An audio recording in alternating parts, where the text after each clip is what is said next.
అనుకుంటాం.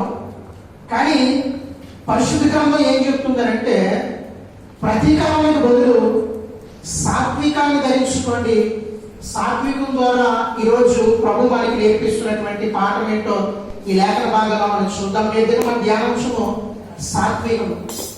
పరిశుద్ధ గ్రంథం ఏం చెప్తుందంటే సాత్వికమును స్వతంత్రించుకుని అనేటువంటి విషయాన్ని మనం చూస్తున్నాం. సాత్వికం అనగా దేహత్వం, శాంతి స్వభావం, అలాగే ఓర్పు, సహనము కలిగి ఉండడం. కోపం రావాల్సిన సమయంలో, కోపం వచ్చే సమయంలో మనం దాన్ని అదుపులో పెట్టుకుంటే సాత్వికం. ప్రతీకారం తీర్చుకోగలిగే సామర్థ్యం మనకున్నా కూడా దానిని చేయకుండా దానిని నియంత్రించుకోవడమే సాత్వికం.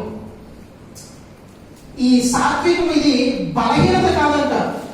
ఇది బలహీనత కాదు.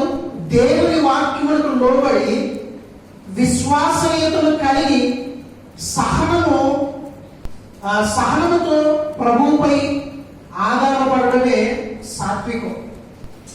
సాత్వికం కలిగిన వారు అది వారి బలహీనత కాబట్టి వాడు ఏం చేయలేకపోతున్నాడు అని మనం నిందించవచ్చు. కానీ ఆ సాత్వికమును ఎందుకు కలిగి ఉంటామంటే దేవుని వాక్యానికి లోబడి మన విశ్వాసనీయతను కనపరచడమే, ప్రభుపై ఆధారపడి ఉండడమే సాత్వికం. నేటి వాక్యవాదంలో మనం చూస్తే ప్రభు అయిన యేసుక్రీస్తు వారు తన యొక్క సాత్వికమైనటువంటి స్వభావాన్ని కనపరిచినట్లుగా మనం చూస్తున్నాం. యేసు ప్రభు వారి యొక్క గెత్సెమనే తోటలో తన యొక్క శిష్యులతో ప్రార్థిస్తున్నప్పుడు అక్కడికి యూదా ఇస్కరియోతు వచ్చాడు కదండి. యూదా ఇస్కరియోతు వచ్చి ఏం చేశాడంటే యేసు ప్రభుని ముద్దు పెట్టుకొని ఏం చేశాడు, ఆ యొక్క నాయకుల యొక్క ఎవరైతే ఉన్నారో వారు ఆ భద్రోతులకు యేసు ప్రభుని ఏం చేశాడు, అప్పగించినట్లుగా మనం ఇక్కడ చూస్తున్నాం.